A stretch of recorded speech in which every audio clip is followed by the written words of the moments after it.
Greetings and welcome to another edition of The Pedal Shift Project. The Pedal Shift Project is a series of conversations, thoughts, and experiments on bicycle travel adventures. From tips and tricks to ideas on how to ride your ride. Let's shrink the world by bike.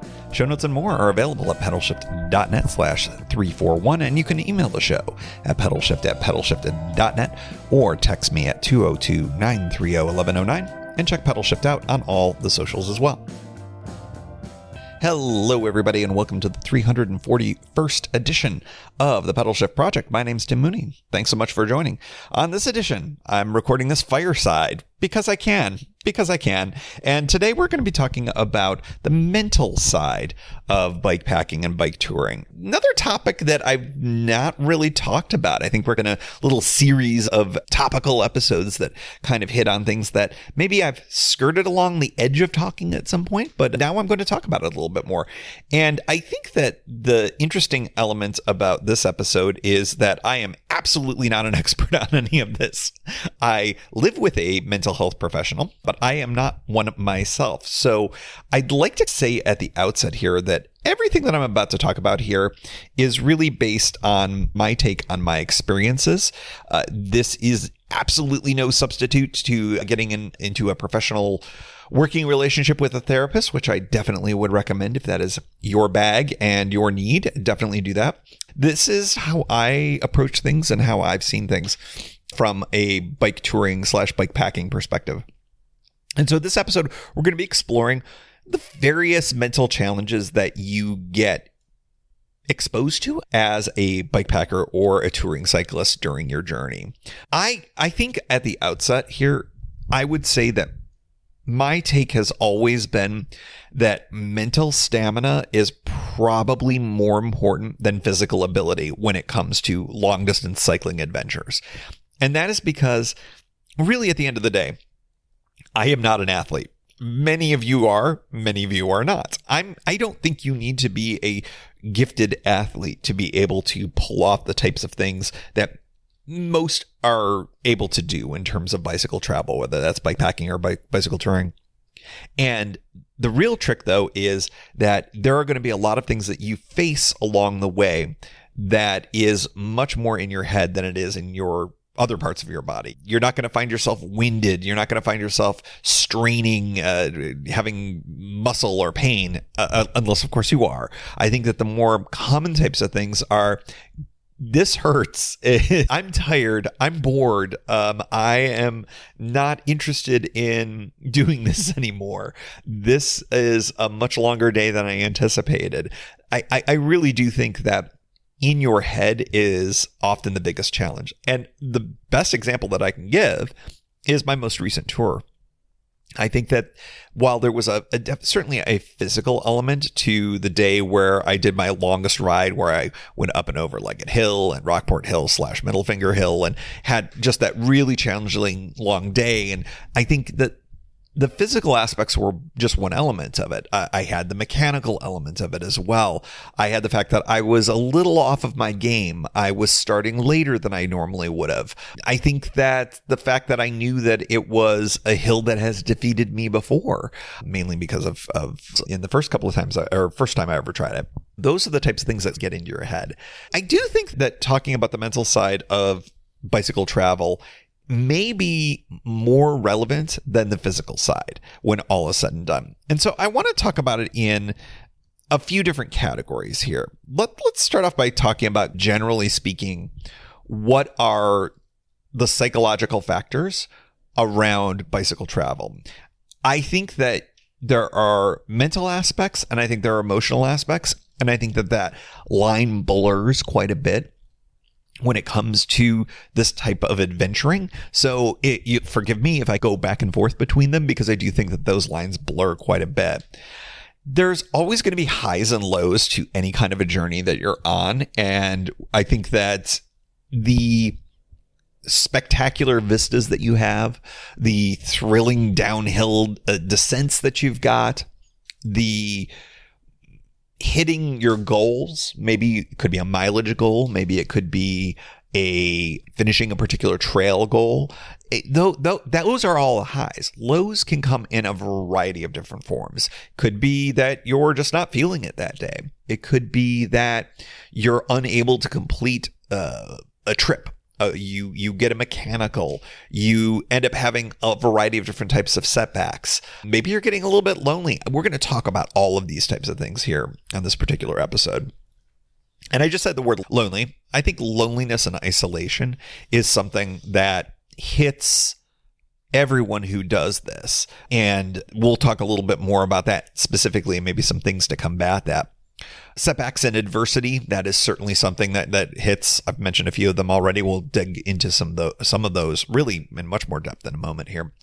And then one other thing that I wanted to talk about that has come up on the show multiple times, and that is post-adventure depression. And we'll say depression with a small d there, not a clinical depression, but that feeling at the end of your trip that you're going back to the real world.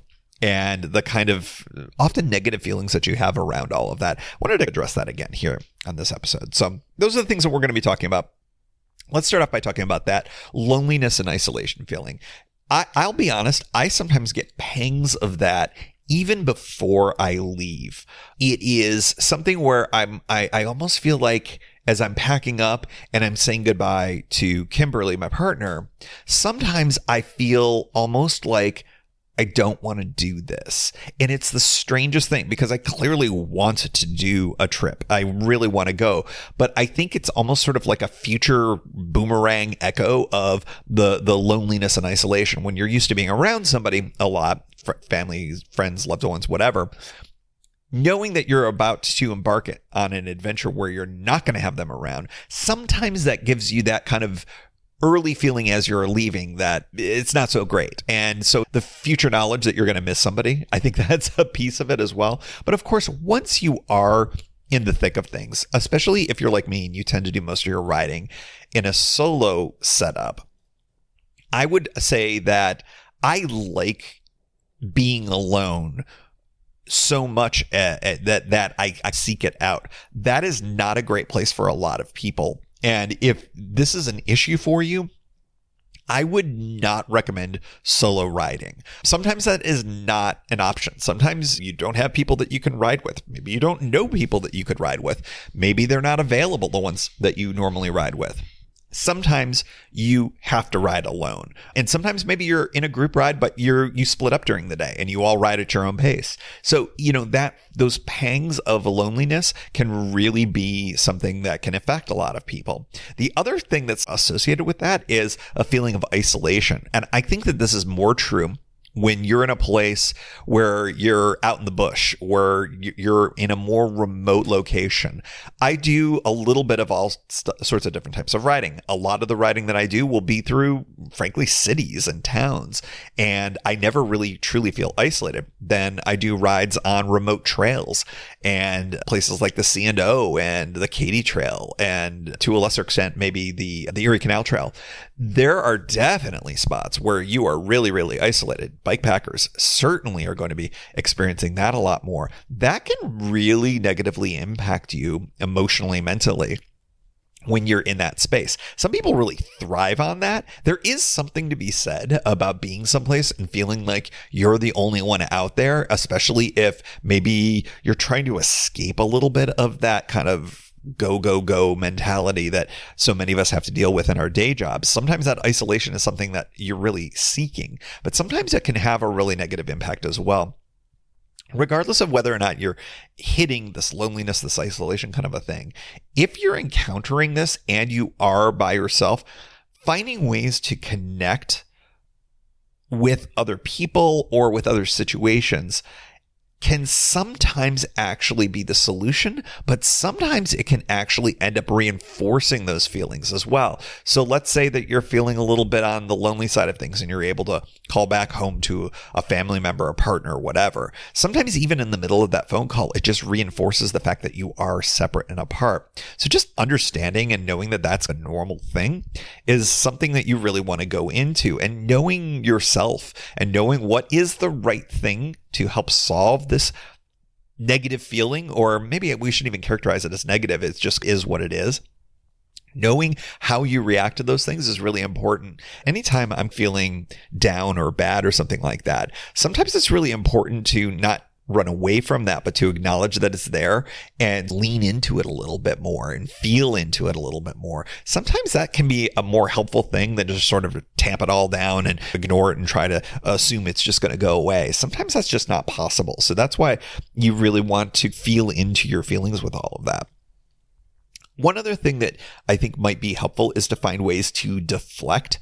And once you do have that kind of knowledge of what's going on around you, focus on what is actually around you. I mean, you did this for a reason. You went out into this ride, maybe to find a little bit of alone time, maybe to find that sense of isolation. You're there for a reason. So one thing that you may want to consider doing is to really lean into that as well. Really focus on the here and now. Be present. What's around you in that particular moment? What are even some of the mundane things that are around you? Is it really warm? Is it really cold? What are you seeing? What are the sounds that are around you? Really connecting with what's around you can be something that can be a really grounding type of a thing. And then the other thing that you may want to consider doing is find ways to distract from those feelings as well. Yeah, I just got done saying don't tamp it all down, but sometimes distracting away from it is a helpful thing to get through it as well. So maybe work on your bike a little bit. Listen to music or a podcast or something like that. Sometimes that can reconnect you to broader things that are maybe not there with you, but can actually help you feel a little bit more connected to those spaces that are away from you and allow you to get through the pangs that you're feeling in that moment. These are all different types of things that I try to do myself. And I think that I don't tend to find myself having negative feelings of isolation. I tend to like that. That's what I tend to be seeking, but I know a lot of people find that can be really off-putting. Loneliness, I feel like we always get that. All of us experience it in some way, shape, or form. And these are some tools that I've used to overcome all of that. Those are some really common areas in terms of the mental, emotional aspect of bicycle touring, that loneliness and isolation.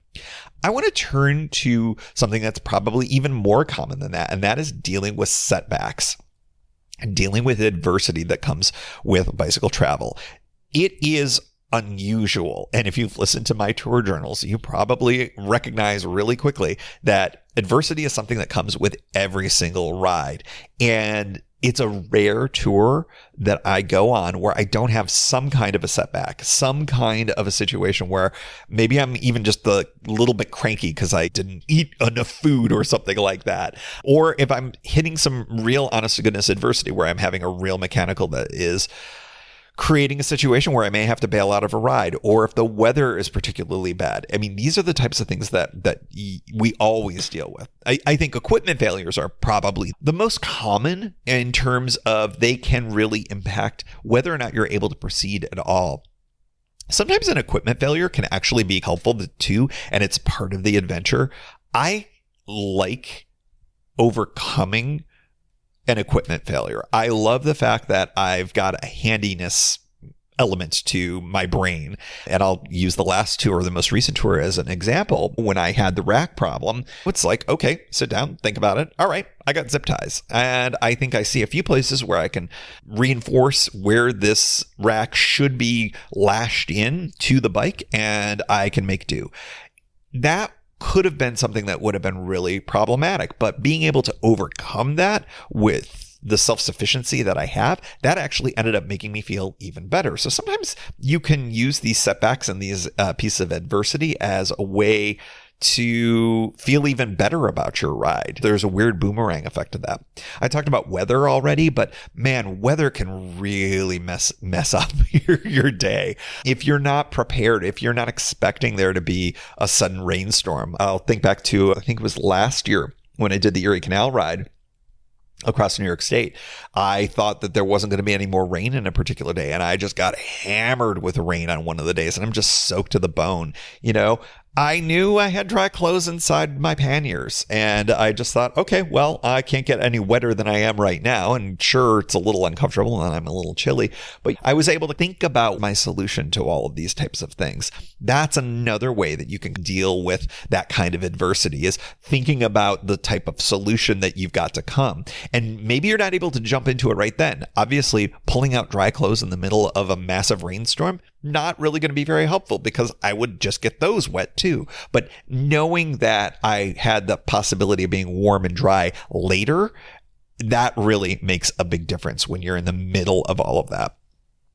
Have you ever gotten lost on your tours and your travels? I'm trying to think if I've ever really gotten just absolutely mind-numbingly lost. I think that I've made some wrong turns in the past, but I don't think I've ever gone more than a few miles out of my way. I think in one instance that I'm thinking about in California once, I definitely went the wrong direction somewhere in Northern California. But what I ended up figuring out by looking at a map was, oh, there's an alternate way for me to be able to rejoin. There's certainly some adversity there. I've read and listened to and watched some videos on YouTube of people who have had they've been massively out of their way. Navigation errors can be just, oh, wow, they can really be deflating. Let's say you're towards the end of what you think your day is, and you think, oh, I only have 10 or 12 more miles to go. And then you realize that you are maybe 20 or 30 miles off route, and you've got to double back and start literally all over again. I mean, I can't even imagine. I've never had that scenario happen to me, but I know that's happened to a lot of people out there. That is a truly deflating kind of thing. How do you handle yourself in those scenarios? It's real easy to beat yourself up over something like that. But you know what?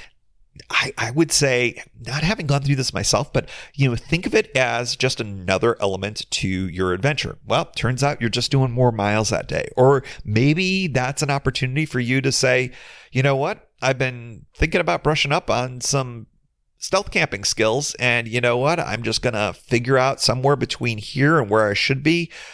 I'm going to camp early. I'm going to find a safe place to do it, and I'm going to go hide someplace in the bushes or something like that. Lots of different opportunities there. And that's, I think, the right way to look at it. It's an opportunity sometimes, this adversity, and it's certainly going to be a story that you can tell either to yourself or to some other people down the line. I do think that one of the most important tools that you have in your arsenal is to maintain a positive mindset when you're going through this, because that's going to lead to the resilience that you need in the face of that adversity, regardless of what it is. I find myself, when I'm recording the tour journals, when something bad happens, I will often be in a bad state of mind. But before I get on and record, I tend to put on a good face. Part of it is because I'm talking to you all, and that's sort of what I want to be, is I want to try to be a little bit more positive. That's a helpful tool for me to get myself into a better mood about stuff that is happening to me. And I do think it really matters to get out of the negativity of a situation and to just turn it around as best as you can. Now, if you're injured or something like that, and it's harder to do, maybe easier said than done, of course, but turning to a positive mindset, what can you do affirmatively to get yourself through something or out of something or around something? It can really make a big difference. One thing that can be really helpful, especially if maybe you do a nav error and you are way off route and it's going to impact the rest of your trip because you're going to be behind, you're going to have to camp early or something like that. Maybe that's the time to find inspiration and maybe a little bit of joy in the things that you're seeing that maybe you weren't planning on seeing. You're in a different place. You're going to be going to other places, really soak in that scenery, find ways to enjoy what is in front of you. It goes back to connecting with the things that are there. Ground yourself in the moment. That really can make a big difference. If you are, say, on a more traditional bike tour and you're going to be going through towns, ground yourself with encounters with locals. Maybe you're going to be able to find some help with some directions or a shortcut or something like that, or find a way to overcome the mechanical. Hey, where's the closest bike shop? Oh, do you know anybody who can help me with this bike situation? You may run into somebody who can be helpful with that. I think if memory serves, I've done some interviews with people who have absolutely run into strangers on the road who have helped them through mechanicals, even though there were no bike shops in the area. Encounters with locals can be a really helpful thing. One last thing that I would say here, there is an interesting space that I've heard my partner, as I mentioned before, she's a therapist, talking about the power of gratitude and how that can be a really helpful tool. And again, being focused in on staying present when anything is going amiss or awry, those two things together actually can help enhance your touring experience, from my perspective, at least.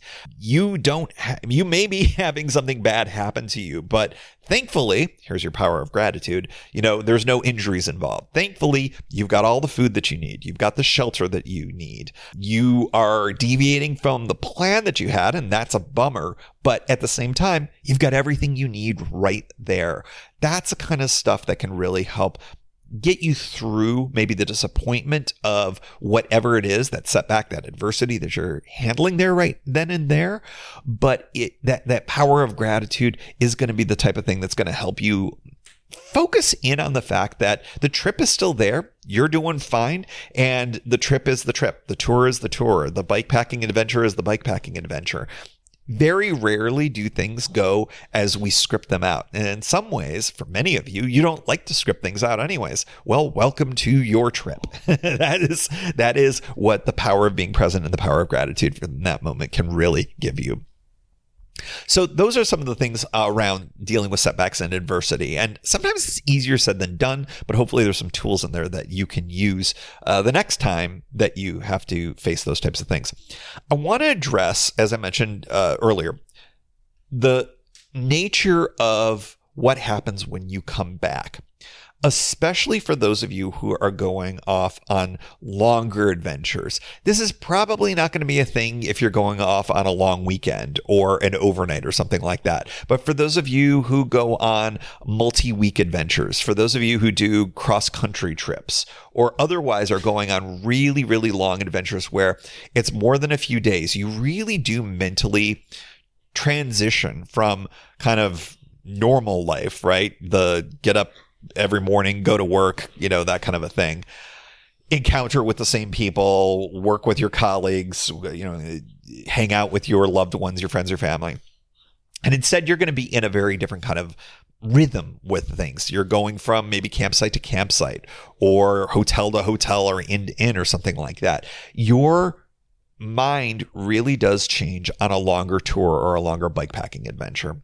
And it is stunningly common. In fact, I think to a person, every time I've ever talked to somebody who's gone on a longer adventure, they do talk about how they come back and they run into almost a depression. And if not a depression, again, we're not talking about clinical depression here, but just a real difficulty in transitioning back. Sometimes that can create interpersonal relationship dynamics with the person you're coming home to, maybe if you've got a partner or family or friends, that there's lack of understanding sometimes from their perspective. You've just been gone from their perspective. You've gone through a lot. Maybe you've gone through a lot of adversity to survive, quote unquote, what you just did. But you certainly had very different experiences. You experienced going a long set of distance, generally, at the speed of bicycle, as I always say. And that really is a different frame of reference. You carried everything you needed to survive or live or whatever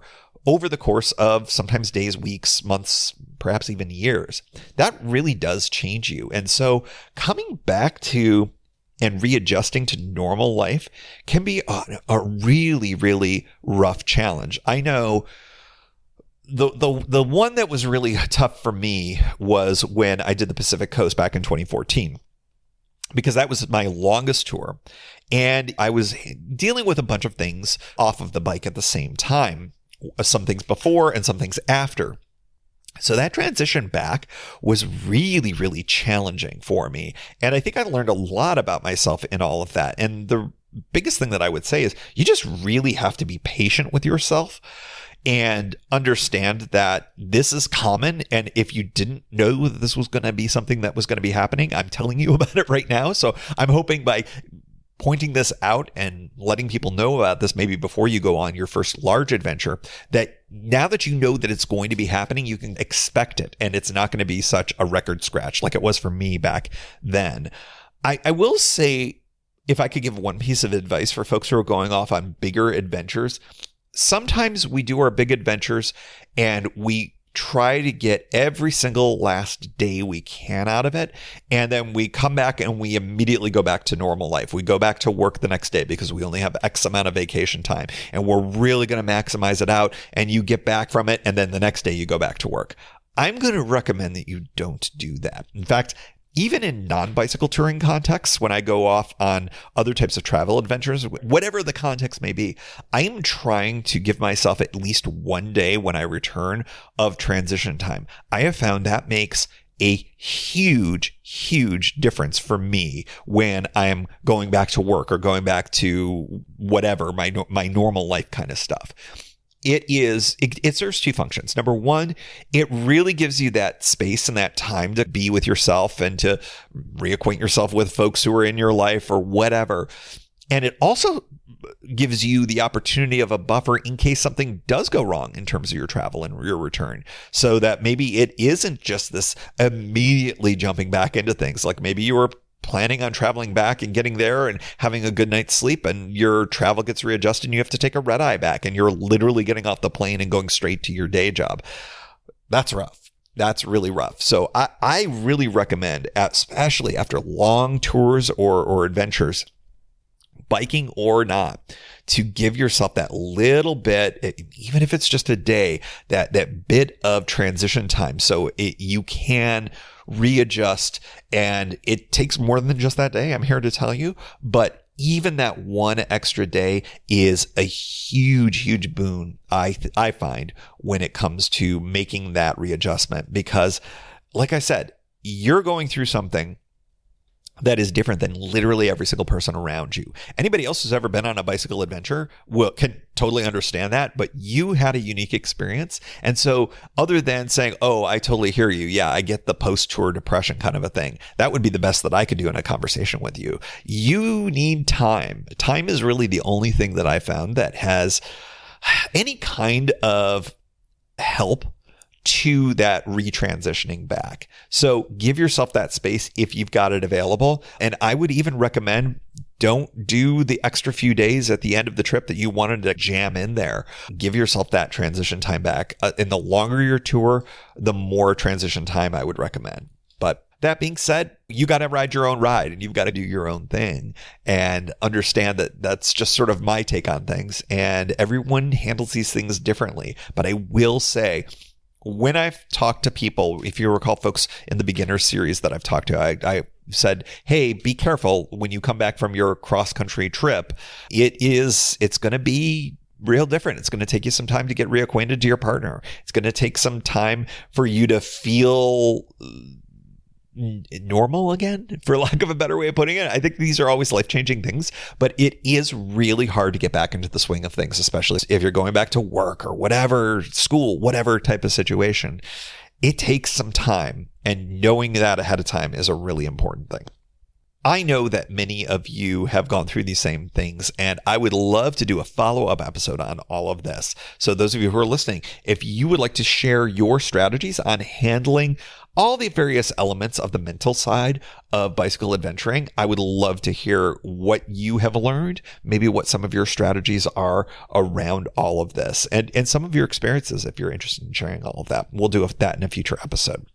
So that's it for the mental side of bicycle touring and bike packing and bicycle adventuring and all the other different ways that we travel by bicycle. I wanted to say a few things about what we've got coming up on the back end of the fall here. As I'm sitting out here, I mentioned I'm fireside right now. I'm looking outside the window and the leaves are changing, and it's just glorious outside right now. So I want to give you a sense of what's going to be happening over the next few weeks. Of course, next week, we're at the top of the month. So that means another best of. We've got a good fun one coming to you. And then we're going to be doing at least another topical episode or two for the next few weeks before we get into another tour. I had mentioned last episode that I've already done another tour that is in the books. It was a much shorter one. It was just a one-day one. We're going to do a preview episode and a little mini topical episode in a few weeks, and you'll learn more about that. And then we will have one episode that is the tour journal for all of that. I have a line on a couple of folks that I am hoping to do some interviews with and to share that with you all. And as we get towards the end of the year, I'm going to hopefully get out on the C&O, maybe if I can figure out a day to do that and do an overnight and maybe bring you along for the ride on all of those things too. But the end of the year is fast approaching, and I've got some great stuff in store for everybody here on the show. And as always, we like to close out the show with a special shout out to the Pedal Shift Society. Because of support from listeners like you, Pedal Shift is a weekly bicycle touring podcast with a global community. Expanding into live shows and covering new tours. If you like what you hear, you can support the show for $5, $2, or even $1 a month. And there's one-shot and annual options if you're not into the small monthly thing. Check it all out at pedalshift.net/society. On to the society. Kimberly Wilson, Caleb Jenkinson, Cameron Lean, Andrew McGregor, Michael Hart, Keith Nagel, Brock Didis, Thomas Skadow, Marco Lowe, Terrence Manson, Harry Telgadis, Chris Barron, Mark Van Ram, Brad Hipwell, Mr. T, Nathan Poulton, Stephen Dickerson, Vince LaGreco, Cody Florchinger, Tom Beninati, Greg Braithwaite, Sandy Pizzio, Jeff Muster, Seth Pollock, Joseph Quinn, Drew Porter, Byron Patterson, Joaquin Robber, Ray Jackson, Jeff Fry, Kenny Mikey, Lisa Hart, John Denkler, Steve Hankel, Miguel Quinones, Alejandro Aviles Reyes, Keith Spangler, Greg Towner, Jody Zaranin, Lucas Barwick, Michael Baker, Brian Bechtal, Reinhard Bigel, Greg Middlemiss, Connie Moore, William Gothman, Brian Benton, Joan Churchill, Mike Bender, Rick Weinberg, Billy Crafton, Gary Matushak, Greg Latoile Lopez, James Sloan, Jonathan Dillard, John Funk, Ronald Paroli, Dave Roll, Brian Hafner, Misha LeBlanc, Ari Messenger, David Kropke, Todd Grossbeck, Wally Estrella, Sue Reinert, John Lico, Stephen Granada, Philip Mueller, Robert Lackey, Dominic Carroll, Jackie McCullum, John Hickman, Carl Presseau, David Neves, Patty Louise, Terry Fitzgerald, Peter Steinmetz, Timothy Fitzpatrick, Michael Azuski, Hank O'Donnell, David Zanoni, David Weil, Matthew Sponseller, Chad Reno, Spartan Dale, Carolyn Ferguson, Peggy Littlefield, Lauren Allensmith, Eric Burns, Thomas Pearl, Darren McKibben, Richard Stewart, Dave Fletcher, Jack Smith, Luke Parkinson, Ryan Patterson, Cyrus Faravar, John Gardner, Sam Scruggs, Dwight Pintinger, Connie Bowder, Rob Merrifield, and thanks to all past and anonymous folks for helping make this show happen. Thank you for joining. You can find Pedal Shift at pedalshift.net for more great bicycle touring content. You can hear the Pedal Shift project through Apple Podcasts or your favorite podcast app. Opening music courtesy of Jason Kent off his self-titled album. The track is called America. Check out his band Sunfield's latest release, Mono Mono, wherever cool music is available.